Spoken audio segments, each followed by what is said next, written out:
Please welcome Mr. James McAvoy.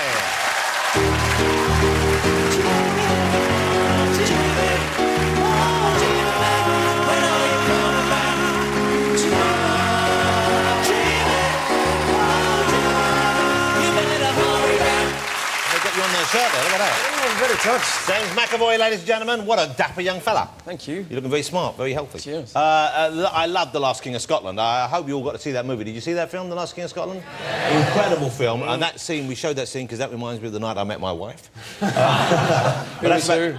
Were you Idi Amin or were you I was Amin.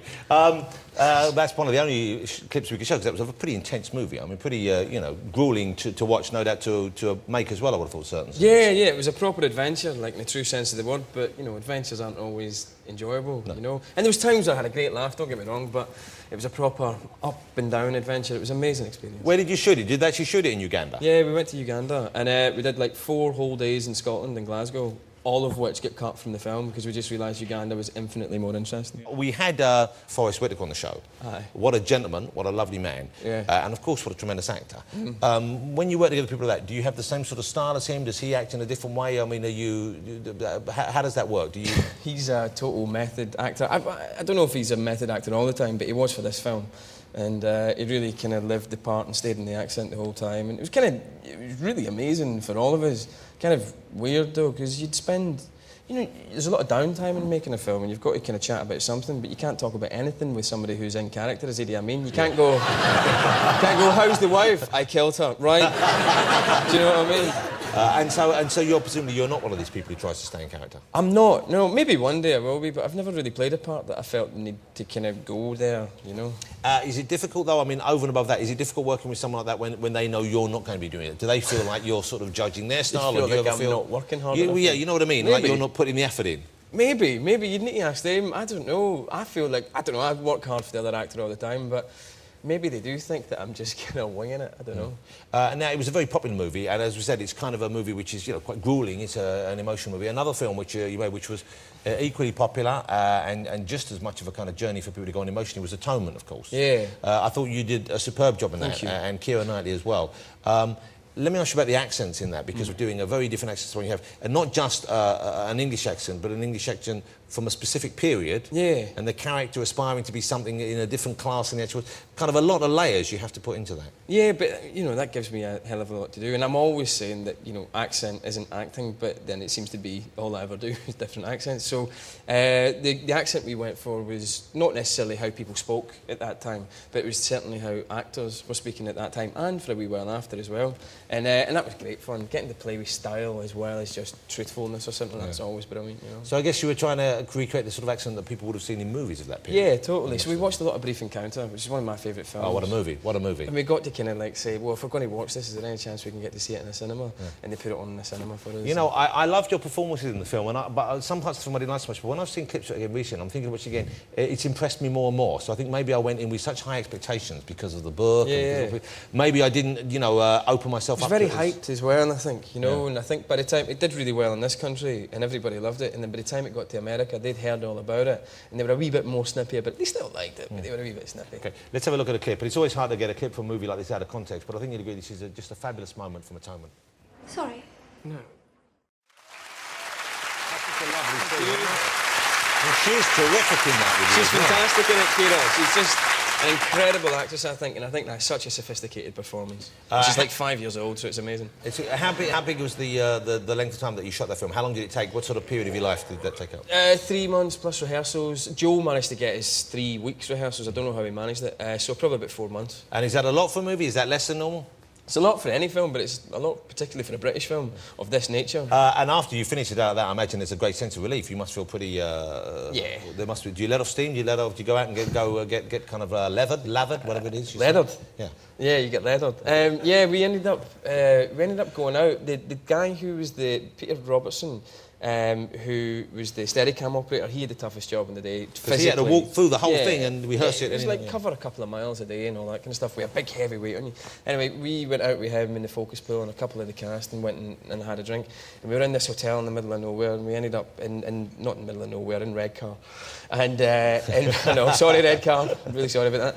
And we went kind of out of the hotel into the woods and kind of got really steaming, and we woke up the next morning with golf balls smacking us on the head. So you woke up, you'd slept all night out on the golf course? Slept all night, and we were on a golf course. And we got the manager coming out shouting at us. It was a bit weird, but it was nice.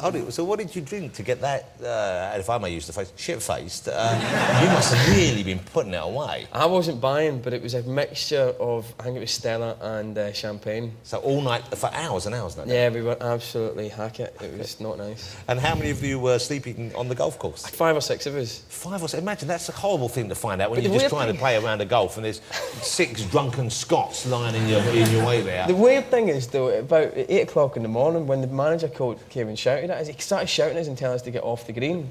And then as soon as we moved off the green into the rough, he was really happy. Well, because you're an added challenge to the golfers in the rough. Yeah, They've got to get past the drunk blokes. Okay, let me ask you about your new movie, because I haven't seen this yet. I'm very keen to see it. I'm very excited. It's a movie that was based on a comic strip, but I know it's very different to the comic book. It's called Wanted. Yeah. How would you describe it to people? It's a proper big old action movie for adults, really. Loads of swearing, loads of action, loads of violence, and don't go and see it if you don't like violence, and don't go and see it if you don't like kids. Don't go and see it if you are a kid. Okay, so it's not a kids' movie, no. Even though it's kind of got a comic book gloss to it, hasn't it? Yes, definitely.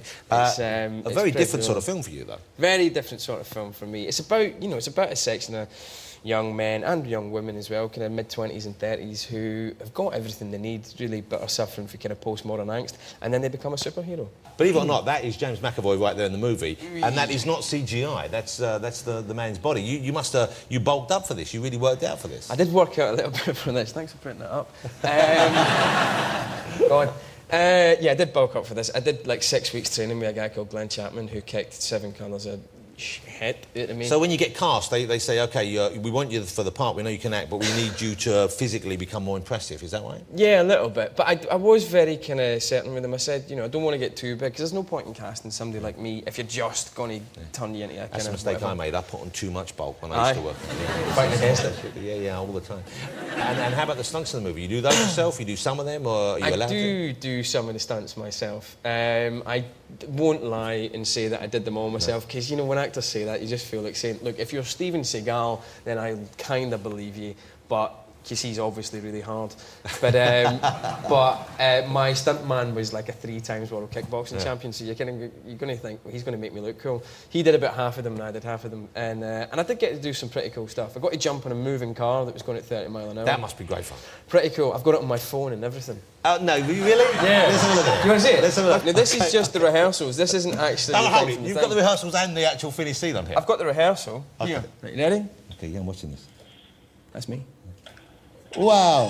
Hold it, that's not you, that's a stuntman. That's me, man. That's a stuntman. Oi, check it out, big hell. So good. Yeah, no, hold it. Oh, okay. who's that? Yeah, but you ran out a shot and then you came back in. I think you ran out and the stuntman ran in so you could show off to your friends. You're cynical. And you've changed. Can I get a round of applause for that? Thank you. Okay.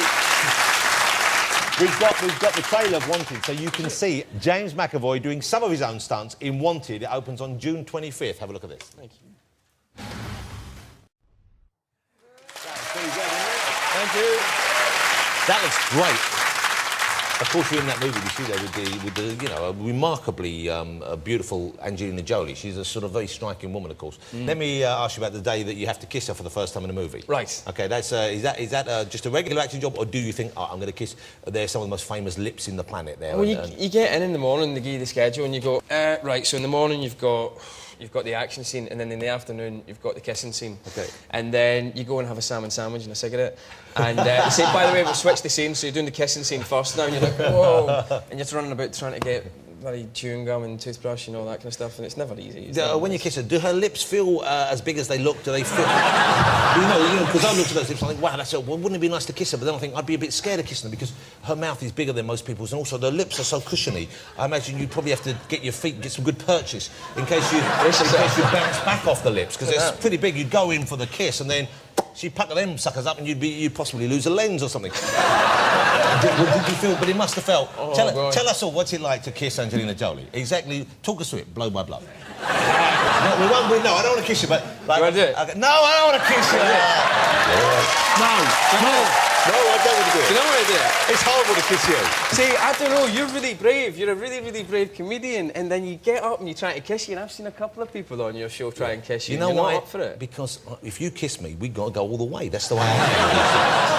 I know you're a professional, you're an actor, you're not going to enjoy it in that way, but at the same time, what's it feel like? They feel... It could be anybody, man. Could be anybody? It could be anybody when you're kissing somebody on film, when you're having sex on film. You know, that's a big old lips. Plus the fact is you're getting paid for it, so you think you've got to make it look good, and then you get all uptight. So you're more worried about the effect and the... No, you're not so much worried about the fact, you're just worried about getting it right. You're also worried about not making the other person feel like you're leching after them and getting copping a bit of feeling, all that kind of stuff. Did you cop a feel? No, of course I didn't. I mean, she did. I tried to tell her, settle down, darling, do you know what I mean? But, you know, she's going to be told. And do you have to grab her and wrestle her down at any stage? No, she's pretty much in control of the situation, and she beats the hell out of me through the entire film, to the point where my face is a bloodied mess. So. Did you get knocked around in the film at all, though? I mean, if you're doing fight scenes, there is a danger of that. Yeah, she knocks me about something rotten. Whenever she's hitting me in the face, she misses on purpose, of course. But her character uses knuckle dusters, and of course she wouldn't have real metal knuckle dusters. She had like plastic knuckle dusters, but they're still quite sore if they hit you. Yeah, I bet. And whenever she was hitting me in my side or in my stomach or in my back, she'd feel free to just have a quiet wee dig. Yeah. And you know, after about 20 takes, you're slightly going, you know what, Angelina, do you want me to just kind of hit you back? Yeah. But, so it was all right. Such a gentleman to ask, though. No, it wasn't very much like to hit you back. Yeah. Hey, really nice to have you on. I'm thrilled you came on the show. Thank you for having me. Genuinely, when I know you're in a movie, I know I'm going to see a good performance. Thank you very much. And you're pretty good opposite them as well sometimes, so it's... You're very kind. I love seeing your movies. Thank you, Tom. Thank you for coming on. Ladies and gentlemen, James McAvoy. Cheers, mate. Thank you very much, and we had it all down and you'll be thrilled. Oh. Thank you. James McAvoy.